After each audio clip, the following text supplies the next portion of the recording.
Yeah. Oh, Jill's there. And how may I assist you today? Allow me to educate you. One must understand one's place in the world.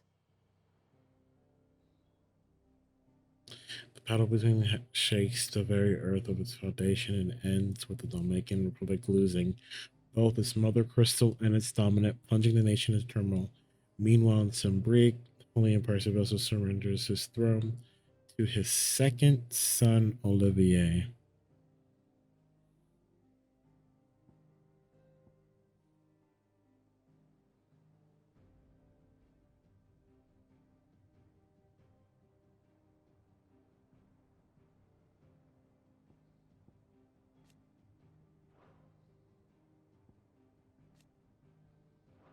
Kingdom of Wood. I feel like we're gonna have to make a trip here.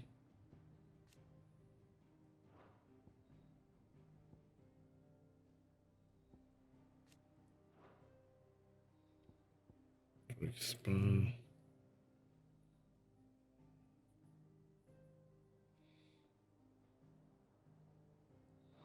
So that's done.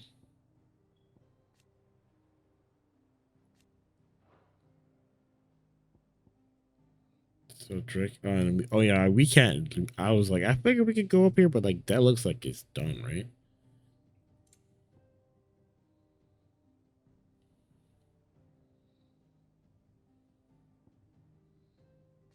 But even then, it was taken by the fucking blade. Okay, so that was something that was already pre-existing. I wasn't sure if it was. We're at the hideaway.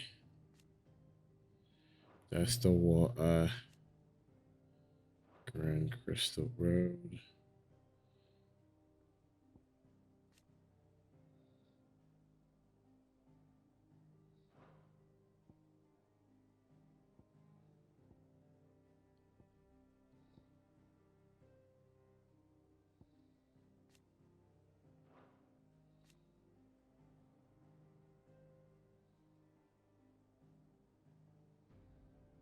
Okay, so Here's the latest information I have. Dalmatians and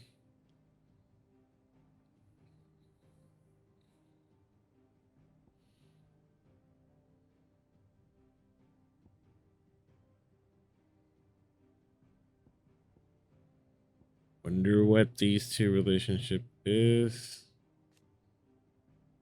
He and Dee are lovers.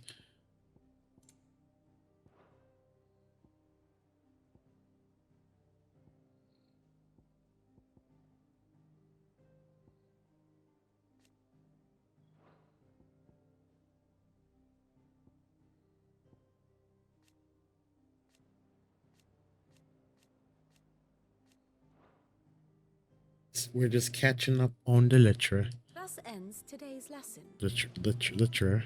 The literature. Yeah, that word. Literature. Clive, you're back. I am. And with glad tidings for once. Hugo Kupka is no more. Well, I'll be. All of our comrades who lost their lives back at Sid's place be smiling down at you right now. We had a stolus from Lubor saying Drake's fang had fallen. I expect that was your doing as well, was it? It's a long story. One for the history books, I'll bet. Welcome home, Clive. It's good to be back. You look better. I feel it. Which means I'm coming on your next little adventure. You're not leaving me behind again. Wouldn't dream of it. Otto, any word on the Royalist movements since I've been away? Shouldn't you be putting your feet up? If you really want to know, go and have a word with Vivian. Thank you. I will.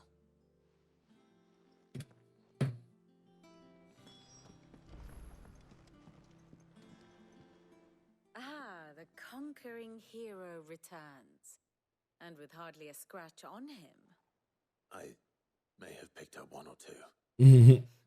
Maybe Well, one or the two. fact that you came straight to me instead of visiting our resident physiker suggests that you picked up something more important.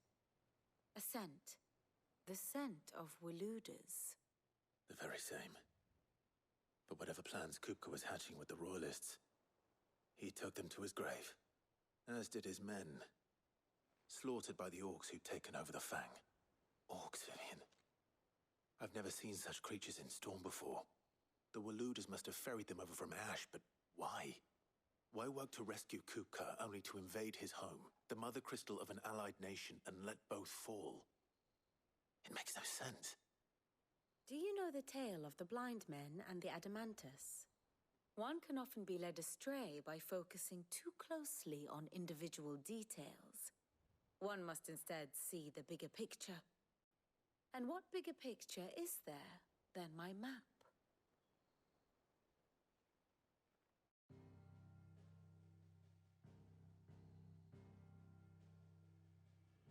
The kingdom of Walud claims dominion over all of Ash.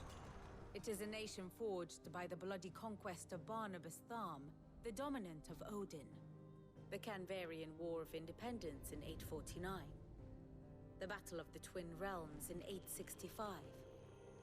The Battle of Belinus Tor in 873.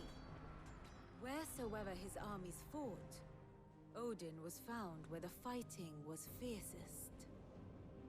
But of late, the warrior king appears to have laid his sword to rest. Battle rages for control of the crystalline dominion. Yet Tharm sends not a single ship in support of his Dhalmekian allies. Meanwhile, the Blight ravages great swathes of Ash. Yet warlike Walud shows not the faintest interest in laying claim to untouched lands. So why go to the trouble of sending an army of orcs into the heart of Drake's Fang, only to make no attempt to claim the Mother Crystal for Walud? It can hardly be for lack of men. Tharm's armies rival any in the Twins. No. We have not seen the last of the Waluda standard. Odin will ride again. It is but a question of when. And on that day, who will be trampled underfoot?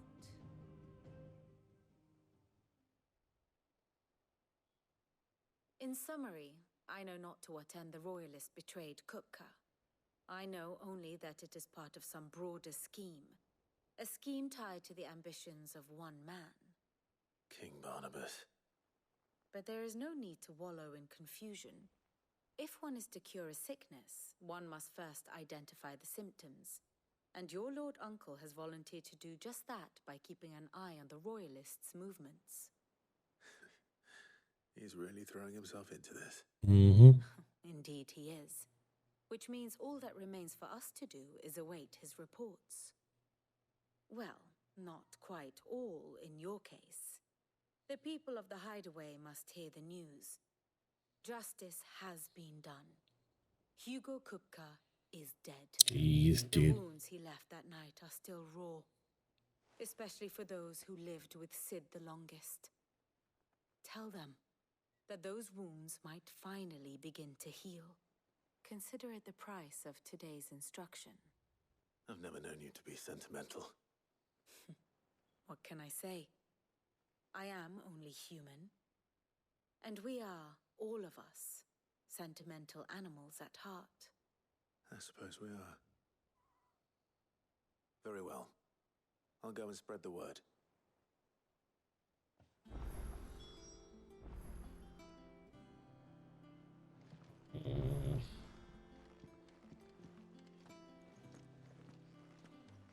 But I already went. Ugh. All right. On that note, we are now approaching the second hour of the session. And with that being said, we're going to conclude our session right here. We finally went after that some bitch Kupka and broke his hand again, along with having a hella anime fight in a mountain in between. And then free falling to our fucking death for another 9 minutes and 67 seconds. And yeah, twas a journey. Twas a journey here. Again, I had some commentary that needs to be said here, and we're gonna do a little short aside here again. But I feel like there is something lacking in the game, and I think that there's too much filler in this game to make up for the fact that like they filled the holes in areas where they did to kind of prolong the experience rather than just giving you an overall overall detailed experience. Like that iconic fight shouldn't have taken that long. Maybe because I am playing action based and not story focused, but needless to say, like there should have been sequence to that fight. Like if you sequence that fight better, you know, that boss fight doesn't take you forever. You still do the 3 phases, but it's one legit health bar. You know, you still do the first phase. You do the phase where he becomes Titan Falls or whatever, Titan Lost. And then you go into the final PU. Like you still do the stages, but you know, you shouldn't still have to do the spongy boss fight because everything feels spongy. And with the fact that like you don't gain XP as much, and there aren't opportunities where like when you journey from land to land to land, like you're gaining that XP fighting stuff, because the shit that you're fighting out there is equally as spongy but less rewarding from an XP standpoint. Like it feels like the game rewards you more for doing side quests than actually going out and hunting shit. You know, like I would love to do the monster board, and I probably will do the monster board next time I do a session here, and I'll probably spend the next 2 hours doing it. But I know for a fact like those fights are going to be like 15 minutes fucking long, because it's just going to be a fucking boss that's going to absorb all the fucking damage. You know, there is an opportunity for you to go out here and be like, yeah, let's go out here and let's go out and farm and get new recipes. But like, you know, all the recipes are predicated on how far you progress through the story. Like your gear's locked into that. That's something that I've noticed here, and I feel like I'm just about halfway through. I feel like I'm about 60% through. We have 2 crystals left to destroy, and just from looking at the walkthrough, you're just simply looking through the walkthrough, I am not nowhere close to the end just yet. And it's building up towards endgame. That's the thing. Like it's building up towards it. So hopefully, you know, it pays off well. But I feel like these characters that you're now introducing, you guys should have introduced them a little bit earlier in the story. Like Barnabas was introduced, but it wasn't really given on what his role was. He fucked Benedicta and that was it. Like there was some relationship there, but then like this new character is there. Like I feel like Dion should have been hyper focused more. There's this new settle, you know, because there's some tussle between him and his father, I'm assuming, and the fact that now like Olivier is in place and is now the new empire. Like it feels very Game of Thrones ish without the buildup. So Again, I'm about 65% through. If I go, let's see, I have to be at least 60% through. At this point, 58%. Wow. Larry spent 2 hours and I'm at 58%. So, but it's not something where like, I want to rush through the game and beat it. Like I like playing games and wanting to beat it on my own accord. I just think that like, you know,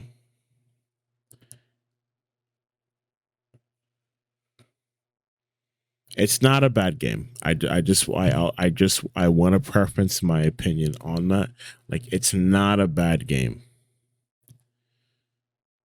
I think that there could have been more that could have been there. There was more to grab at this. And I like this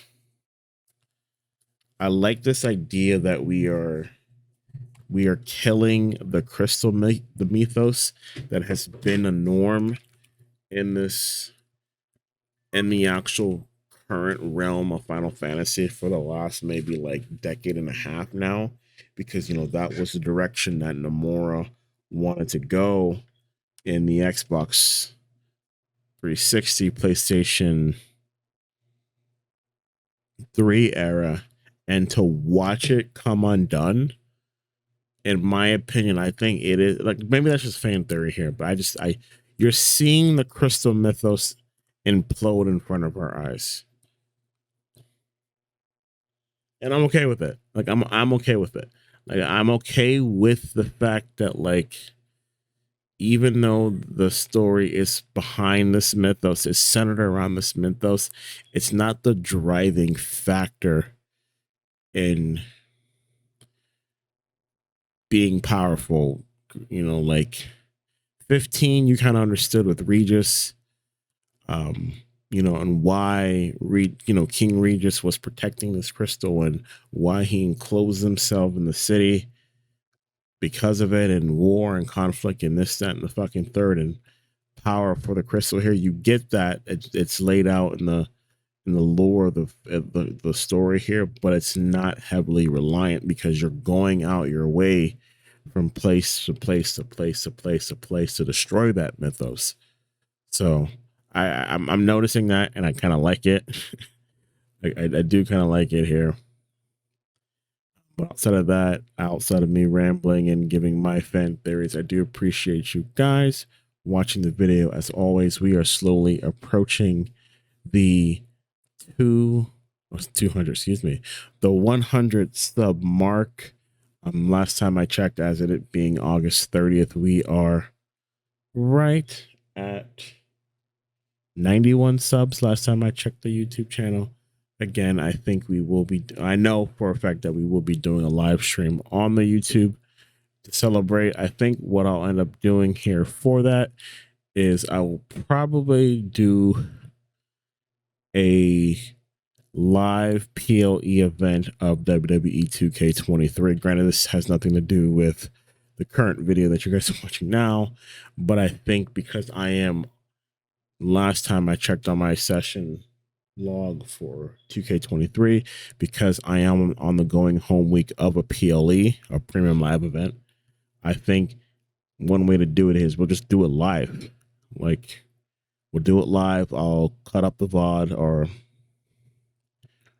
or chop or edit the VOD, so that way we still have the content afterwards. So there isn't really a lapse in the channel content, but I will at least try to get the going home week of NXT, Raw, and Nitro done in preparations, and hope that we hit the goal for us to do it. Like I don't want to do it. I don't want to wait too long, because hopefully I hit this goal sooner than later.